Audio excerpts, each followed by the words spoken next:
All right, let's hit the field. Today is Wednesday, January 3rd, and as the entire league hunts for pitching, the Yankees have been linked to Jesus Luzardo, a 26-year-old lefty from the Miami Marlins who has fantastic stuff and could be a fantastic fit for the Yankees rotation and for Yankee Stadium. We'll talk about it and get your reactions. This is NYY Recaps. Welcome to Yankee Stadium. New York City. Just when they thought I was out, they pull me back in.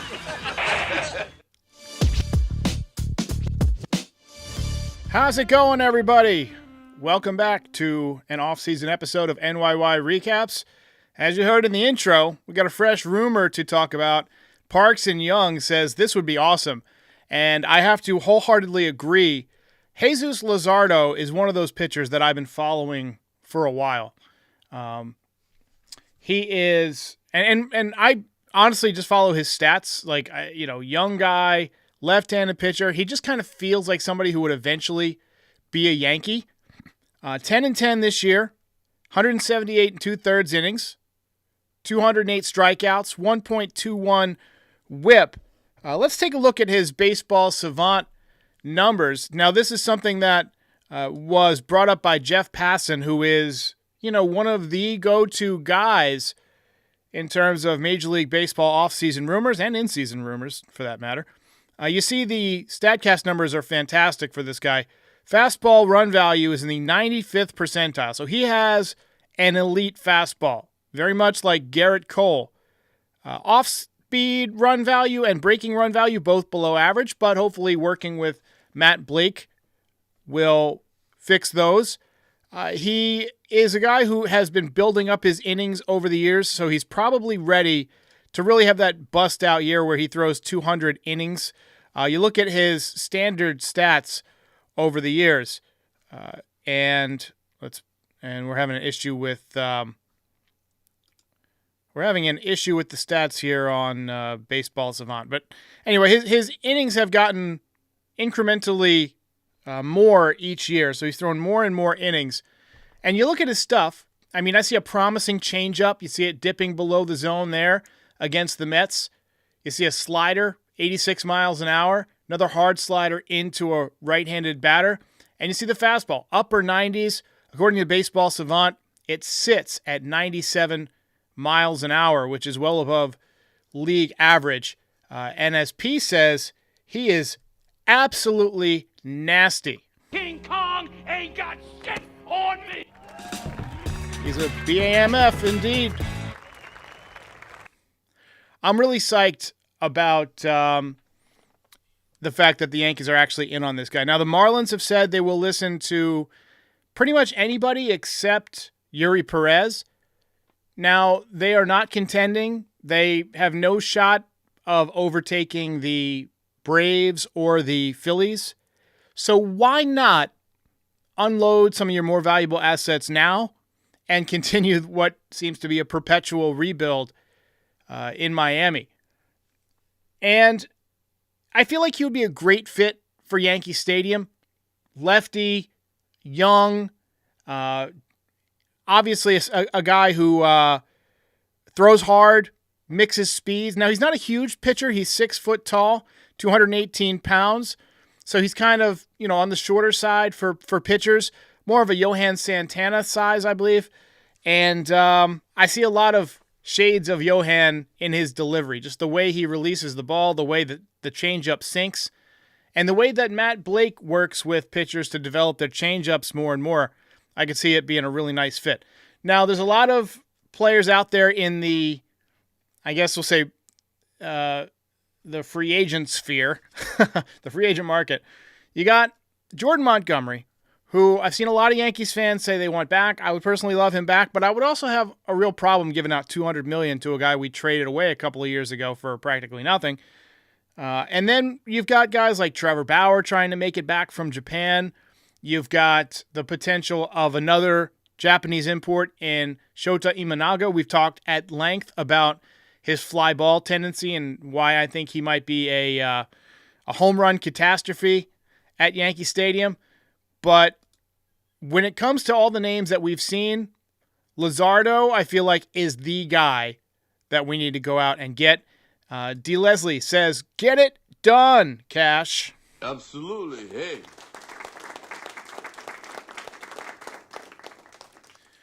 The Post says, remember that we need at least 7 starters. Don't worry about too many lefties at once because there's always injuries.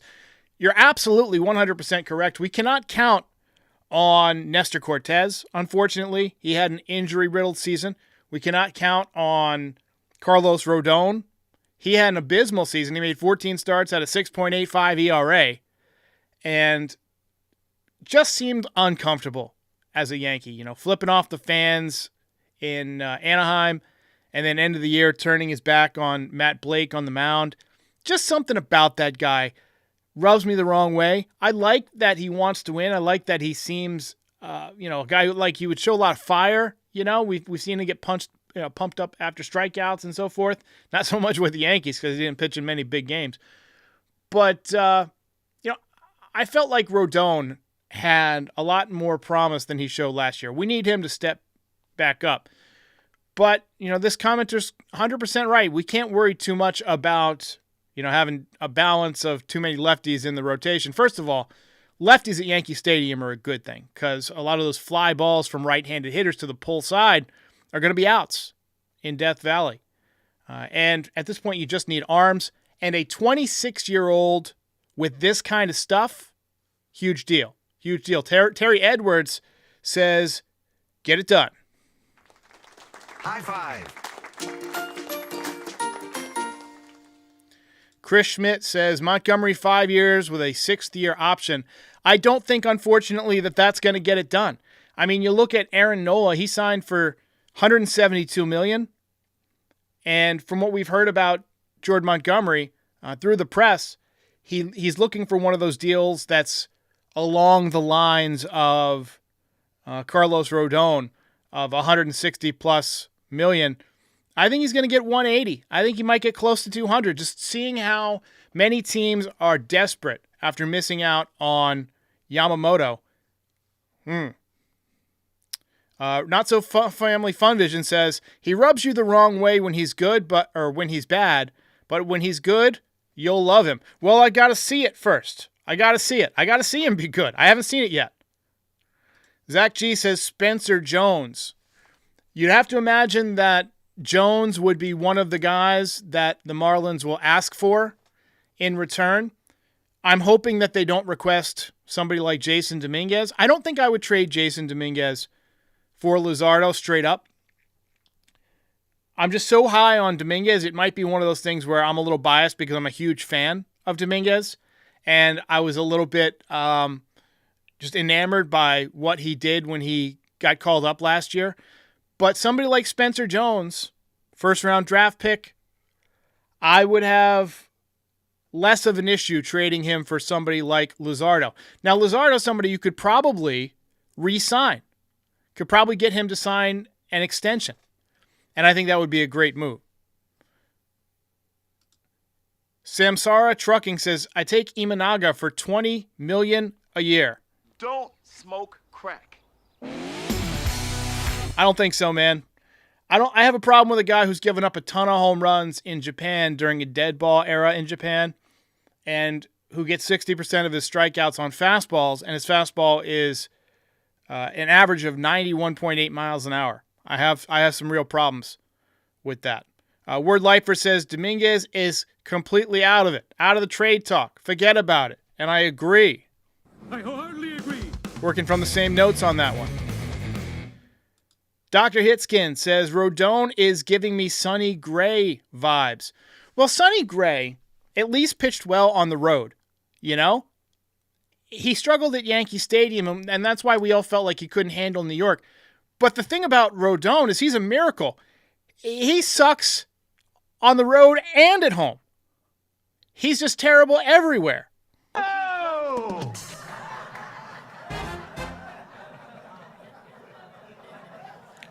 Eddie Snaps says, Bellinger could realistically fall into the Yankees' lap each passing day as his market continues to be a ghost town. everything that I've heard about Bellinger is that it seems like he's going to go back to the Chicago Cubs. And right now, I don't think the Yankees really need him. It sounds like Dominguez is going to be ahead of schedule. You could have him back in late May, early June maybe. And you've got Soto, you've got Grisham, you've got Judge, you've got Pereira. You would think Pereira would probably be part of a trade for somebody like Luzardo. I'll tell you what. Spencer Jones, Everson Pereira, and maybe one or two other mid-level prospects for Luzardo. I think that could get it done, depending on who those other prospects are. Now, you're going to be competing with other teams. Every team's going to want this guy. And one thing to note, he's not going to be able to wear number 44 with the Yankees because it belongs to Mr. October, Reggie Jackson, retired in Monument Park. Aaron L. says, Yankees haven't even given Bellinger a call. And that's interesting. Well, we don't know that for sure. But it's interesting that before the offseason began, there was a lot of talk about how the Yankees would go empty the Brinks truck for Cody Bellinger because he was that left-handed bat that they needed. Instead, they went out and got somebody even better in Juan Soto. And then there was talk over, Yamamoto and, Jordan Montgomery and Dylan Cease. I would say that Luzardo is better than all those guys except for maybe Yamamoto, and I've got to see it from Yamamoto. But 3.58 ERA, 3.32 the season before. This is a guy who was a third-round draft pick and has pitched his way to the major leagues and has done a hell of a job. Electric arm. Curious Avenue says, if we get Luzardo, do you think the Yankees are a World Series contender? I absolutely do. Garrett Cole, Luzardo, that's an excellent 1-2 combination at the top of the rotation. You got to think you're going to get more from Nestor Cortez than you got last year. Last year seemed to be an anomaly for him. He's been pretty healthy. He's not a guy with a power arm. Although those shorter stature guys, they do have more arm issues. But I think that we're going to see Nestor come to camp a lot stronger and ready to throw 160, 170 innings at least. It hurts having Mike King be out of the rotation because he was so dominant in his final 9 starts of the season. But, having a young guy like Luzardo with a fresh, live arm would do wonders for this rotation. And you would still have money to spend. You could go out and lock up, Hader in the bullpen. Although Hader wants a record contract, $100 million plus. Not sure the Yankees will do that, knowing that they've got to sign Juan Soto. And also, the fact that Brian Cashman is so good at going out and getting relief pitchers who are under the radar, it makes me believe that he's less likely to write the big check for a big-time reliever. He's done that in the past. They signed Chapman. That didn't really work out that great. You signed Steve Carsey. That didn't work out great. There's been a lot of pitching, relief pitching contracts that just haven't worked out great. I think they're going to get a lot more out of Scott Efros this year. He's a guy who threw a ton of innings before he injured his elbow. Sidearm pitcher, less strain on the arm. I think we're going to see him step up and pitch a lot of valuable innings this year. Loizaga didn't pitch much last year. He should be fresh, should also be stronger. I think we're going to see him throw a lot of valuable innings this year. So, Dr. Hitskin says, if Marlins are in building mode, they don't want Torres unless they plan to deal him mid-season. Absolutely correct. Let me go ahead and give you a round of applause for that. There's a lot of talk about how the Marlins have repeatedly asked for Gleyber Torres in the past. That's not going to be an issue this year. They don't need Gleyber Torres. Even though I think he would play well there. Torres is probably going to be a free agent. Yankees probably not going to give him a contract, so it wouldn't surprise me if they trade him eventually, but I don't think he's going to go in this deal. I think he would be somebody that would be more likely to go at a deadline deal if somebody like Vivas is playing well. We'll see. Frankie says, watch the Dodgers get him too. What the f*** is this piece of shit? Chris Schmidt says, Nestor should become our long reliever and emergency starter. Unfortunately, right now, the Yankees don't have that luxury. They have got to count on him for the rotation at this point because they don't have any other arms. They trade a lot more of their depth. Luis Tejada with the super chat. Says 4 teams have spent no money. The Yankees are the only American League team to not spend any money yet. I mean, that's kind of a deceptive... that's a deceptive way to look at the Yankees offseason. They went out and got Juan Soto, who's going to make $33 million this year, and they traded for Verdugo. So they have made 2 major trades to get 2 main pieces to their lineup. That's big. Now, they've got to do some work on the pitching staff, but, I saw that viral tweet yesterday where somebody was like, oh, Yankees have spent 0 money this offseason. Who gives a shit? It's January. The spring training doesn't start for another 6 weeks. If they haven't spent anything in 6 weeks, then you can talk to me. CWE, not high on the Dodgers, says that Yamamoto is unproven, at least in the major leagues. Glasnow is injury prone, and Ohtani, 2 Tommy Johns, may never pitch again. I think you're 0 for 3. Just a bit outside. Yamamoto is going to be good. These days they have metrics to, kind of see what a spin rate is and see how much a ball moves and pitch effects and all that stuff. They kind of know what he is.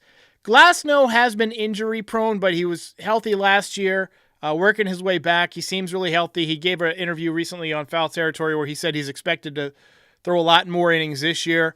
And Ohtani has said he's going to come back and pitch in a couple of years. So Dodgers are good. Izzy U says Shane Bieber. I don't know about Shane Bieber either.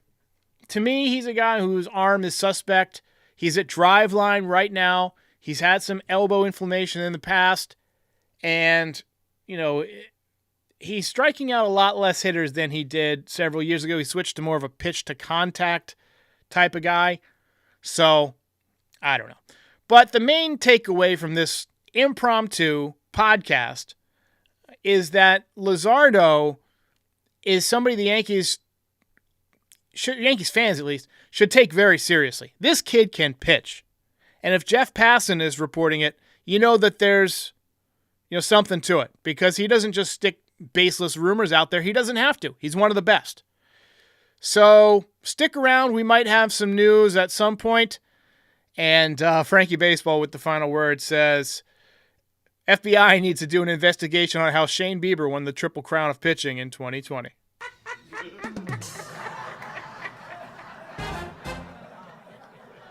All right, ladies and gentlemen, I'll keep you posted if anything happens. I got Pat Hennessy on the podcast tomorrow night. And then more content coming soon. Got some big names hopefully coming this January to the channel. And we'll see you then.